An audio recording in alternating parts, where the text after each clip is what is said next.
ছবি যখন কথা বলে, স্মিথের পর লাবুশানে ঠিক যেন এভাবেই অস্ট্রেলিয়াকে ভূপাতিত করেছে বাংলাদেশ। প্রথম ইনিংসে বোলিং, এরপর টাইগারদের ব্যাটিং ইউনিট যেভাবে জবাব দিয়েছে সেটা ছিল রিমার্কেবল। ডারউইন টেস্টের রেজাল্ট বের হয়নি এখনো, কিন্তু সেটা পক্ষে নিতে সব চেষ্টাই করছে বাংলাদেশ।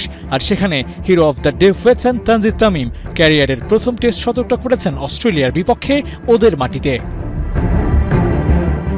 ৯৬ রানে ১ উইকেট রেখে প্রথম দিন শেষ করে মুমিনুল তামিম। দ্বিতীয় দিনের শুরুর চাপটা সামলে অজিদের ঠেলে দিয়েছে ব্যাকফুটে। ঠিক যেন এই ছবিটার মতো করে সব চাপকে বুড়ো আঙুল দেখিয়েছেন তানজিদ তামিম। অজিদের বোলিং দুর্গ যেখানে ভেদ করা কঠিন, সেখানে তামিম নিয়ে আসলেন ম্যাজিক টুল। ১৯৭ বল খেললেন আর তুলে নিলেন সেঞ্চুরি। ৮-৪ ১ ছক্কায় তানজিদ স্রেফ উড়িয়ে দিয়েছেন অজিদের স্ট্র্যাটেজি। স্টার্ক, কামিন্সদের মতো বোলাররাও ব্যর্থ হয়েছেন ওর ধৈর্যশীল ব্যাটিংয়ের সামনে। নীরবে নিভৃতে দলকে সার্ভিস দিয়ে যান মুমিনুল হক সৌরভ। অস্ট্রেলিয়ার মাটিতে তার থেকে দলের চাওয়াটা ছিল বেশি। এক্সপেরিয়েন্স ক্যাম্পেইনার, নতুন বলের স্পেশালিস্টও বলা হয় তাকে। সামনে থেকে নেতৃত্ব দেওয়ার কাজটাও তো করতে হবে। তামিমের সাথে ১৮৬ বল খেলে ১০২ রানের পার্টনারশিপ করেন মুমিনুল। আর সেখান থেকে তামিম সেঞ্চুরি তুলে নিলেও মুমিনুল পারেননি 50 ক্রস করতে। ৪৯ রানে থামে ইনিংস। হ্যাজেলউডের বলে নাথান লায়নের হাতে ক্যাচ তুলে দিয়ে ফেরেন মুমিনুল। অজিদের বিপক্ষে দিয়েছেন ধৈর্যের পরীক্ষাটা।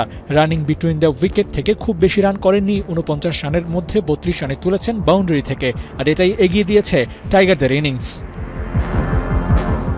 Captain leading from the front কথাটা শান্ত বারবার প্রমাণ করে চলছেন। প্রথম দিনে বোলিং চেঞ্জ, ফিল্ড প্লেসিংয়ে যেভাবে মুনশিয়ানা দেখিয়েছেন, ব্যাটিংয়েও শান্ত ছিলেন up to the mark. Nerve ধরে রাখা, কাউন্টার অ্যাটাক, এসব শান্ত দারুণভাবে সামলেছেন। যদিও ১৬ রানের শর্টেজের শতক মিস করেছেন, কিন্তু ৮৪ রানের ওই ইনিংসে অস্ট্রেলিয়ার বিপক্ষে চড়াও হওয়ার ম্যাজিকটাও দেখিয়েছেন। টেস্টে স্ট্রাইক রেটের হিসেবটা ঠিক করা হয় না, কিন্তু শান্তর ইনিংসে বোধহয় সেটা করতে হচ্ছে। দুই দলের মধ্যে 50 ক্রস করা ব্যাটারদের মধ্যে হাইস্ট স্ট্রাইক রেট শান্তর। ৬৬.৬৬ স্ট্রাইক রেটে ব্যাট করেছেন বাংলাদেশ কাপ্তান। ১২৬ বলের মধ্যে ৭টা বাউন্ডারি, একটা ওভার বাউন্ডারি হাঁকিয়েছেন। নতুন বলের অ্যাডভান্টেজ হ্যাজেলউড না পেলে হয়তো শান্ত সেঞ্চুরি করে ফিরতেন, তবে যেটুকু করেছেন সেটাও দলের জন্য যথেষ্ট হয়েছে।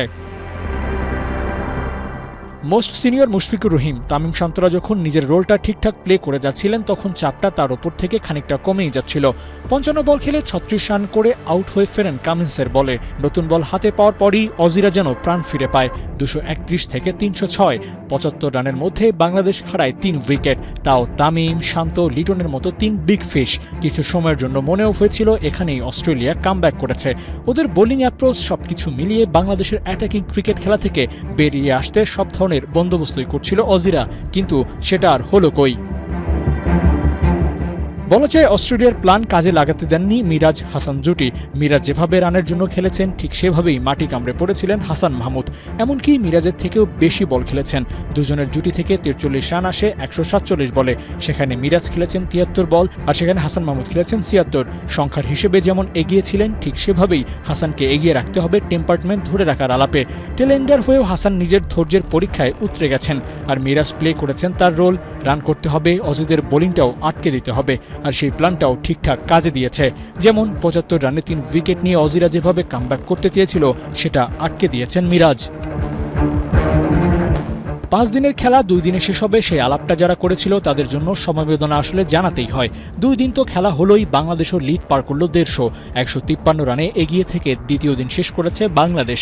হাতে আছে এখনো ৪ উইকেট। অস্ট্রেলিয়ার মাটিতে এই রিসোর্স ব্যবহার করে শান্তর দল যদি লিডটা ২৫০ পার করে, তাহলে নিজেদের মাঠে অজিদের কামব্যাক করাটা কঠিন হয়ে পড়বে।